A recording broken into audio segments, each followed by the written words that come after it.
Hello friends, welcome to my channel we make English easy.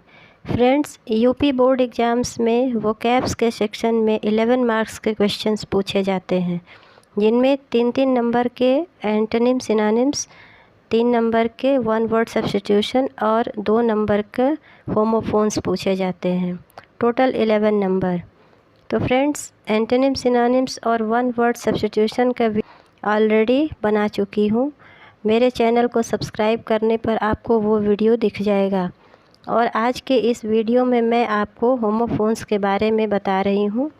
Friends, homophones में 2 words दिए जाएंगे जो pronunciation में लगभग समान होते हैं, पर उनकी स्पेलिंग और मीनिंग अलग अलग होती है, और आपको उन दोनों वर्ड्स को वाक्य में प्रयोग करके उनके डिफरेंस बताना होगा कि दोनों वर्ड में अंतर क्या है। तो आइए हम शुरू करते हैं होमोफोन्स विद हिंदी मीनिंग्स और उनके वाक्य में प्रयोग। तो हमारा पहला जो है होमोफोन्स वो है आर्टिस्ट और आर्टिजन।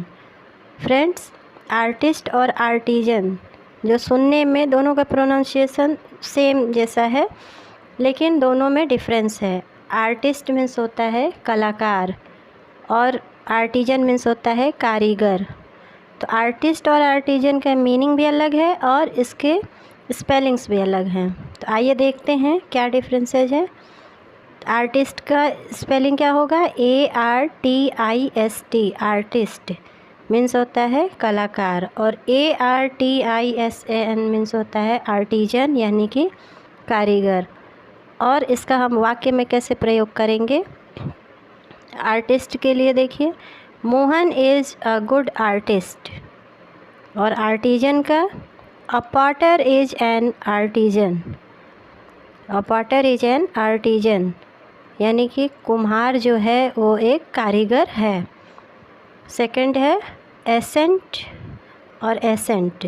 दोनों एसेंट का जो प्रोनाउंसिएशन है वो सेम है, लेकिन मीनिंग अलग है और इसके स्पेलिंग्स भी अलग हैं। पहला है ASCENT। एसेंट मीन्स होता है चढ़ाई, और दूसरा है एसेंट ASSENT मीन्स होता है सहमति। दोनों का वाक्य में कैसे प्रयोग होगा? We made a successful ascent of the mountain. We made a successful ascent of the mountain means होगा हमने पर्वत की एक सफल चढ़ाई की। और दूसरा एसेंट जिसका होता है सहमति या अनुमति, इसका कैसे हम वाक्य में प्रयोग करेंगे? Once we have his ascent we can start. तो एक बार जब हमें इसकी अनुमति मिल जाए या सहमति मिल जाती है तो हम ये काम शुरू कर सकते हैं। नेक्स्ट है एडवाइस और एडवाइज। आइए देखते हैं इन दोनों में क्या अंतर है। ADVICE एडवाइस मीन्स होता है सलाह, और ये एक नाउन है। और दूसरा है ADVISE एडवाइस मीन्स होता है सलाह देना, और ये वर्ब है। तो आइए देखते हैं इन दोनों का वाक्य में प्रयोग हम कैसे करेंगे। एडवाइस जो है सलाह, इसका होगा he did not listen to his father's advice. He did not listen to his father's advice, मतलब कि उसने अपने पिता की सलाह को नहीं सुना। सेकंड है ADVISE एडवाइस मीन्स सलाह देना, और इसका वाक्य में प्रयोग होगा I advise you to work hard for your exams. मतलब मैं तुम्हें सलाह देता हूँ या देती हूँ और तुम्हारे एग्ज़ाम्स में हार्ड वर्क करने के लिए, कठिन परिश्रम करने की सलाह देती हूँ। नेक्स्ट है अल्टर। तो एक ALTER अल्टर मीन्स होता है वेदी, और एक ALTER अल्टर मीन्स होता है बदलना। तो दोनों का क्या है? प्रोनाउंसिएशन सेम है, लेकिन स्पेलिंग अलग है और इसकी मीनिंग भी अलग है। तो ALTER अल्टर का क्या होगा, हम वाक्य में प्रयोग कैसे करेंगे? He laid his offerings on the altar of goddess Durga.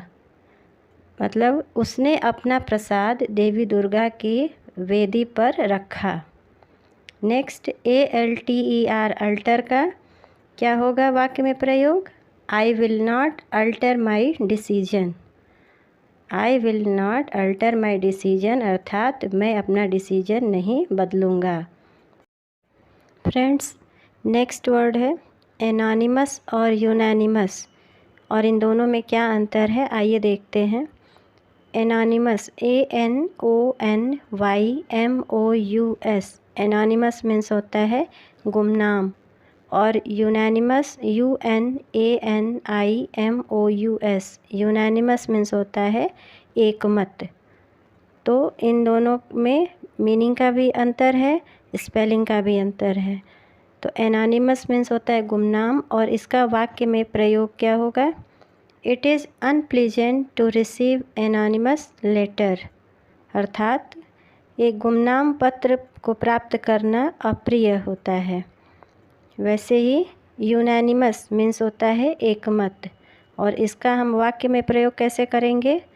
The committee was not unanimous and made no report, अर्थात समिति एकमत नहीं थी और कोई रिपोर्ट नहीं दी। नेक्स्ट है बेनिफिशियल और बेनिफिसेंट। बेनिफिशियल की स्पेलिंग होगी BENEFICIAL। बेनिफिशियल मीन्स होता है लाभदायक, और बेनिफिशेंट BENEFICENT, बेनिफिशेंट मीन्स होता है परोपकारी। तो सुनने में तो दोनों सेम लगते हैं, लेकिन दोनों के स्पेलिंग और मीनिंग अलग अलग है। तो आइए इनका हम वाक्य में प्रयोग देखें कैसे करेंगे हम। तो बेनिफिशियल का कैसे हम सेंटेंस बनाएंगे? Regular exercise has many beneficial effects.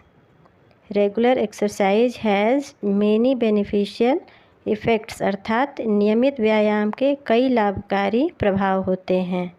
वैसे ही बेनिफिशेंट का हो जाएगा a beneficent man is always respected, मतलब कि एक परोपकारी व्यक्ति हमेशा आदर के योग्य होता है। फ्रेंड्स, आइए देखते हैं चाइल्ड लाइक और चाइल्डिश, इन दोनों वर्ड में क्या अंतर है। तो चाइल्ड लाइक मीन्स होता है बच्चों जैसा, बच्चों जैसा होता है, और इसका जो है वाक्य प्रयोग होगा she has child like face, मतलब उसका जो चेहरा है वो बच्चों जैसा है। और चाइल्डिश मीन्स होता है बचकाना या मूर्खतापूर्ण जो होता है। तो इसका जो हम कैसे वाक्य प्रयोग करेंगे? I don't like your childish behaviour, मतलब मुझे तुम्हारा जो ये मूर्खतापूर्ण जो व्यवहार है वो पसंद नहीं है। तो चाइल्ड लाइक मीन्स होता है बच्चों जैसा, और चाइल्डिश मीन्स बचकाना, और दोनों का स्पेलिंग भी अलग होता है।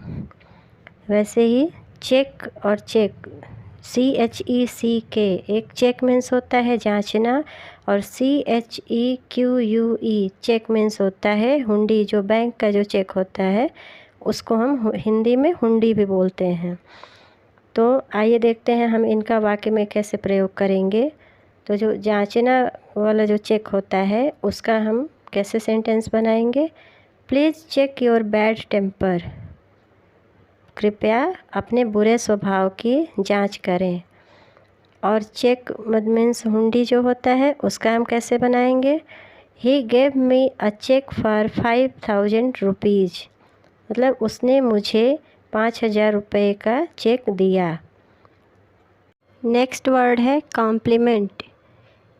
कॉम्प्लीमेंट का स्पेलिंग होगा COMPLEMENT। कॉम्प्लीमेंट मीन्स होता है पूरक, और दूसरा जो कॉम्प्लीमेंट है COMPLIMENT, कॉम्प्लीमेंट मीन्स होता है प्रशंसा। तो दोनों कॉम्प्लीमेंट का स्पेलिंग और मीनिंग अलग है, लेकिन प्रोनाउंसिएशन सेम है। तो आइए देखते हैं इन दोनों का कैसे हम सेंटेंस बनाएंगे। तो कॉम्प्लीमेंट मीन्स पूरक, और इसका सेंटेंस हम कैसे बनाएंगे? Find the complement of this angle, मतलब इस कोण का पूरक खोजें। और नेक्स्ट जो कॉम्प्लीमेंट है जिसका मीनिंग है प्रशंसा, उसका हम कैसे सेंटेंस बनाएंगे? It is a big complement for me. यह मेरे लिए बहुत बड़ी तारीफ़ है। नेक्स्ट है डिनाई। डिनाई मीन्स होता है अस्वीकार करना, और इसका हम कैसे सेंटेंस बनाएंगे? ही डिनाइड द चार्जेस, मतलब उसने चार्जेस से को अस्वीकार कर दिया। और इसी का रिफ्यूज, REFUSE, रिफ्यूज मीन्स होता है इनकार करना। और इसका हो जाएगा sentence, when they offered me the money I could not refuse, मतलब जब उसने मुझे पैसे का ऑफ़र दिया मैं इनकार नहीं कर सका। तो फ्रेंड्स, आज के इस वीडियो में इतना ही। आई होप आपको होमोफोन्स समझ में आया होगा, और अगर आपको इसमें कोई कमी हो तो आप प्लीज़ इसे कमेंट बॉक्स में लिख के आप मुझे ज़रूर बताएं। और आप किस टॉपिक पे वीडियो देखना चाहते हैं ये भी कमेंट बॉक्स में बताएं मुझे। और अगर आपको मेरा ये वीडियो अच्छा लगा हो तो प्लीज़ इसे ज़्यादा से ज़्यादा लाइक, शेयर और सब्सक्राइब करें। फिर मिलते हैं नेक्स्ट वीडियो में। Thank you.